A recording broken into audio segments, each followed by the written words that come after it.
Hello everybody and welcome back to our little Minecraft world while we do commentaries and vents and stuff. In today's video, the special skin we are wearing is a special trans pride skin. I just personally felt like wearing this one because today's video we are going to be discussing something very important to me and something that I really wanted to get out there for just for anyone in the trans community who is closeted and needs some hope right now. I figured I could tell my story to get some hope out there because, believe me, it is a pretty good story. I like to think. I think it has a pretty good message. And while I do that, we are going to be exploring this cave that I found in here. Let me make sure my sound is up. We are doing it on peaceful mode because mobs scare me, and there's going to be a ton of them in this cave, so if you've got a problem with that, start your own Minecraft Let's Play, and then you can make the rules. So a little disclaimer, I did do a little bit of exploring on my own, but look at how big this cave is. Surely we can find some ores in here. So anyways, my journey as a trans girl started back, I mean, pretty much my entire life I've sort of known that I was different. As a little kid, I liked to play with my sister's toys, along with of course, my toys. I had just a bunch of Star Wars and Spider-Man toys, but I don't really consider those to be gendered stuff, if that makes any sense. Like, definitely they are marketed at boys, but, like, I don't consider Spider-Man to be a gendered product, or I don't consider Star Wars to be a gendered product either. But along with my toys, I would also play along with my sisters, who had things like Polly Pockets and Littlest Pet Shops. They weren't really much into Barbies, believe it or not, but if they did, I would have played with those with them too. But it wasn't until I was around 15 or 16 when I started to question who I was. Of course, at the time, I denied vehemently of being trans because I knew my parents would not accept me for who I was, being the type of people politically they are. I really don't want to touch too much on them because the story isn't about them, but they are sort of important to my story, my mom and my stepdad. So I vehemently denied it, and but I continued experimenting in high school. I started wearing femme clothes. I had some of my female classmates. They did my makeup for me. They painted my nails. A few of them, I mean, they were the ones who got me to join the GSA club that we had at school. And after so much experimentation, I started to realize that I wasn't just a boy. I started to realize what I really, really was, and that was when I started looking at other girls, but not the same way that boys my age were looking at girls. I started looking at girls and wondering why I wasn't them. Something felt incredibly wrong with my body. I need to go back and craft another pickaxe because I ran out. And even when I was experimenting with my sexuality as a prepubescent boy, or a going through puberty boy, whenever I looked at girls, it wasn't with arousal necessarily, and it was mostly envy for what they had and what I didn't.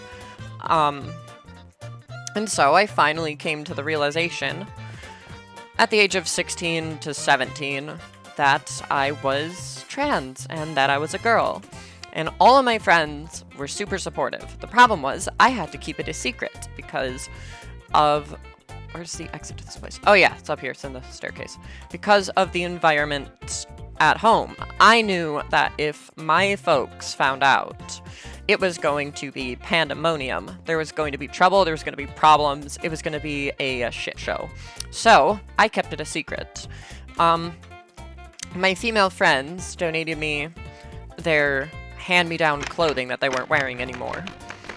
And I would often, as soon as I got to school, I would go to the bathroom. Like, I'd wear normal clothes, normal boy clothes. Well, normal in parentheses, but you get the point. I would wear my boy clothes to school on the bus, and then I would get to school, and once I got into the bathroom, I would change into girl clothes. Now, at this point in time, only my close friends really knew that I was trans. And I had a little Instagram account that they all followed, and I decided to announce that I was trans on that Instagram. It's worth noting, though, that my parents did not know that I had an Instagram. My parents didn't want me to they didn't even want me having a cell phone, because they were afraid of what I was going to use it for. But my grandma had like this old phone that she wasn't using anymore that she let me have as long as I didn't tell my parents. And on that phone, I created my Instagram at the time, and I announced there that I was trans. And for the longest time, I was pretty good at keeping a secret until my parents found out about that phone I wasn't supposed to have and promptly confiscated it. And when they did, they found out that I had that Instagram, and thus they found out that I was trans. And instead of being supportive and understanding, they instead yelled at me and berated me and told me that I wasn't trans, that I didn't know anything, that they knew me. This is their words. This was their words exactly. I know you better than you know you. Or we know you better than you know you.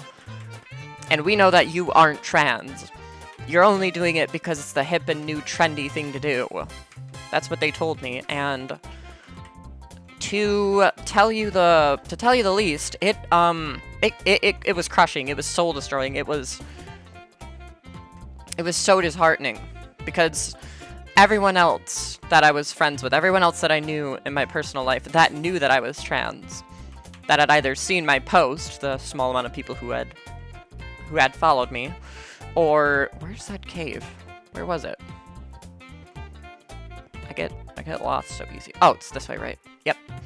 So all of my friends who had seen that post, or my stepmom and my sisters, instead of my actual mom, they were all supportive, but the two people that raised me, they were far from it. And so basically their motto was, while you're under our house, you are not trans, and you will be a boy. That was basically the motto. And I beat myself up nowadays because I didn't stand up for myself. I didn't say, no, I actually am trans. I mean, I tried to, but I did about as well. I was a teenager standing up against two fully grown adults. You know, no matter what I say, there's nothing that they're going to listen to. Plus, they were, not to mention, my parents. So I had no choice, and I had to go back into the closet for a while. I was just trying so hard to be this thing that they wanted me to be. I was trying desperately. I wanted it to be true. I wanted what they said to be true, because I saw the reaction of what happened when I decided to embrace what I am instead of hiding it. And the reaction from them was not great. So I tried desperately for 3 years to be something I wasn't. I tried to be their son. I tried to be a boy. I dated women. I had a fucking weird phase where I was just in hardcore denial mode. And I'm an actress at heart, so I was really good at hiding the fact that I was not happy.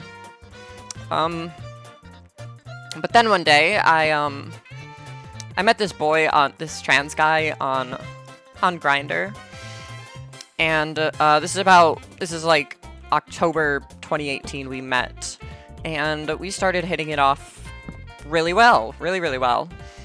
And so one day, we decided to go to the mall together.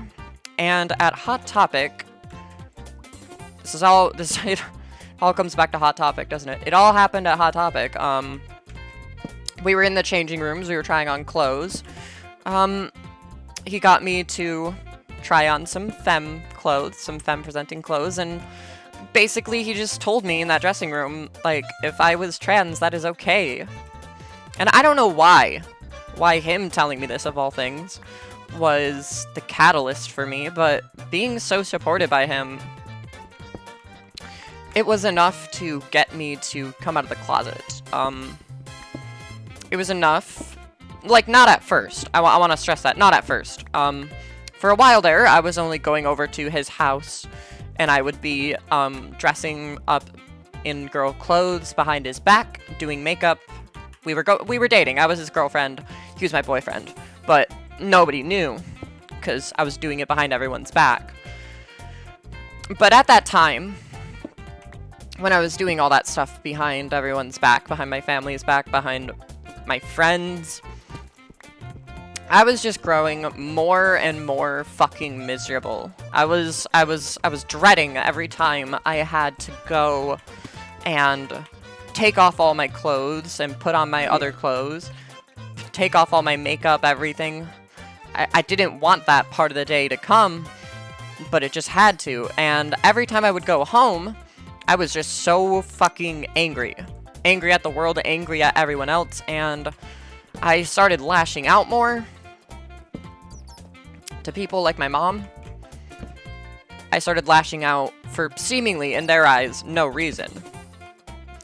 And so my mom would always ask me, like, what's wrong? Why are you so angry? What did I do? And I would normally tell her, it's nothing, drop it, and she would drop it. But one day in November of 2019, she asked again, what's wrong? And I just couldn't take it anymore. I couldn't hold it in, and she wasn't dropping it. So I came out as trans again. Only this time, now that I was an adult, there wasn't much she could do in the way of stopping me from transitioning this time. So I came out, and I have been living my best life. I have been happier ever since that day. I've never felt as angry, or I've never felt the way I did during that time period ever since. I've been the happiest I have ever been in my entire life since then. But of course, it wasn't an overnight thing. Transition is not a marathon. I mean, yeah, it's not a race. Everything doesn't come overnight. But eventually, I got in talks with my therapist at the time to start HRT. And as I said in my previous video, on December 15, 2021, the day before Spider-Man No Way Home released in theaters, I was able to start hormone replacement therapy. And that shit has done miracles for me. I have actual real life, dead ass, no clickbait, no download, no virus, 2019. I have fucking boobies. I have real boobs. Of course, they're not as big as I want them to be, and yet, but I'm in talks with my therapist about getting a breast augmentation. And then, of course, just a couple years ago, I got together with 2 separate therapists to write me letters of recommendation for gender reassignment surgery, which is going to be happening really soon. Oh shit, it's storming in Minecraft. Well, that's a downer. So I got in talks with my surgeon. I don't know if I want to say who they are yet. And I consulted with them last year in April. Then there was a dispute with insurance, and that took an entire fucking year to fix. Which I'm still kind of pissed about because it ate a year off of my life. A year I'm never going to get back. A year of just sitting on my ass. But after that year of just filing this dispute with insurance, they finally approved me to get my surgery, and within the next week I should hear back from my surgeon's office about scheduling my surgery. And once that's done, I mean, I think I'm gonna feel on goddamn cloud 9. I'm gonna feel amazing. It's all I've ever wanted, is to just wake up every day and not fucking wish that I could put a bullet in my skull because I hate what I see whenever I pull down my pants. And in case you aren't aware, you have to do that a few times during the day. You have to do that whenever you have to go to the bathroom, or whenever you have to change, or whenever you have to shower. And doing those things has become really, really difficult. I still find a way to do them, but being able to do them without feeling terrible is the goal, and that's why I'm getting this this surgery. And I also plan to document it, to upload some vlogs. I have footage of when I went down for consultation, but the reason I never uploaded it was because I got so goddamn depressed whenever insurance initially denied my surgery. I felt like shit. And just looking at that footage just reminded me of it, and I didn't want to upload it. I'll probably upload it after it's all done, after the entire thing is done. Because I do want to document that process for those who are seeking it. Because unlike what some outlets would fearmonger about, getting this surgery is not an easy process. It's a long-ass thing that you have to go through. You have to be seen by multiple professionals, you have to have letters, I had to have a year of social transition under my belt, I had to have a year of hormones under my belt before they would even, before I could even get in talks with my surgeon. And of course, since he's out of state, and he's not a surgeon that is in my state, I had to fly all the way down to Baltimore in order to consult for the surgery, because he told me that he wasn't allowed to give telehealth sessions. That was not a cheap trip, and when I go down, I'm going to have to be there for 3 weeks, an entire month. I'm going to be away, I'm going to be bedridden, and that's simply because if something goes wrong during the procedure, they want me right there so that they can fix it, which is okay, which is understandable. But of course it means I'm going to be missing out on work. I'm not going to be able to upload, so I'm probably going to have to film some videos ahead of time. There's not a whole lot I'm going to be able to do while I'm gone. And that's fine. That's a small price I'm willing to pay. 3 weeks versus the rest of my life. I'll recover. I will make do. I will find a way to make do, but I am a little worried about how I'm going to make do because the cost of living is so expensive. But we'll get to that. We'll cross that bridge. We will cross that bridge when we get there. So, I have been publicly transitioning for about 6 years now. And it's the best thing that's ever happened to me. It's never ups and downs, but I'm finally It's never a consistent line of happiness, because I still did have a lot of times last year where I would wake up just crying. But I'm finally at a place, now that my gender reassignment surgery is finally back on track, that it's finally happening. I'm at a place where, you know, I just consistently wake up and I don't feel like shit anymore. I feel happy for once, and this is such a weird feeling, because I've never felt so complete in my entire life. But I finally feel complete. I have the most amazing boyfriend in the world who is super supportive of everything I do. I have achieved a lot of my transition goals, and the ones that I haven't yet, I'm in the talks of completing them. I just never thought I would ever reach a day where I could say that I love who I am. And that is such a special feeling that I don't think anyone could ever take away. No amount of mean words from hateful comments, or no amount of unsupportive parents, or no amount of transphobia could ever take away the sheer amount of joy that I feel waking up and living my day every day. Because I've reached a point where I don't really have to tell anyone that I'm trans anymore. People don't really even ask anymore. And that is something that is just so fucking validating and special to me. And so I just wanted to, I wanted to share my story for any closeted trans girl out there to just tell you guys that I've been there, okay? I know what it feels like. Sometimes being in the closet is what you have to do for survival. I would never go back now that I've been out for so long, but you know, I've been there. I had to become closeted for 3 years in order to survive. So I know how it feels. You are not alone in this.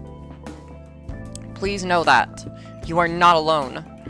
And that suicide is never the answer. I'm gonna tell you guys that I have attempted suicide many times. Many times. I've lost track of the amount of times that I've attempted suicide and the times that I've been hospitalized for suicide attempts.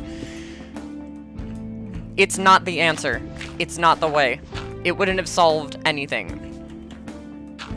The only thing it would have done is made a lot of people in my life very unhappy. And it's not like my suicidal ideation is completely away now that I'm in talks with gender reassignment surgery. Every single time I look at the news in the past month and a half, it just immediately spikes back up, but, you know, I can ignore that stuff as long as I'm just going about my daily life. I'm finally doing it in a way that I am truly and, like, visibly happy.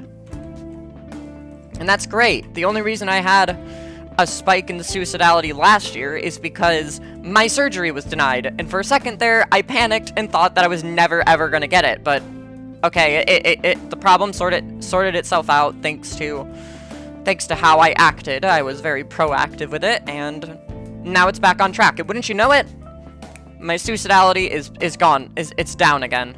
It's going back down, and I'm enjoying life again now that I know that my surgery is finally happening. Yeah, and these insurance companies want to argue that it's not an essential surgery, that it's not a medical necessity. I was hospitalized immediately after I found out the news that they were denying coverage. And then, now that I have coverage again, my suicidality has gone back down. I guess suicide attempts aren't medical problems, I guess, according to insurance firms. But you know what? Whatever. That is a story for another day. I realize my little rants here can get kind of all over the place and off topic, but I'm kind of an all over the place and off topic kind of person anyways, so we're gonna end this video out by crafting a set of iron armor, and then I'm just gonna wish you all a great day, and I hope that that if you are trans, that your transition is as wonderful as mine has been. I really hope that it gets better for you if you are stuck in that place. I do not pity anyone stuck in that position, as I was for years. So that's all I've got. This has been Cass. I love you guys. I will see you all in the next one. Bye!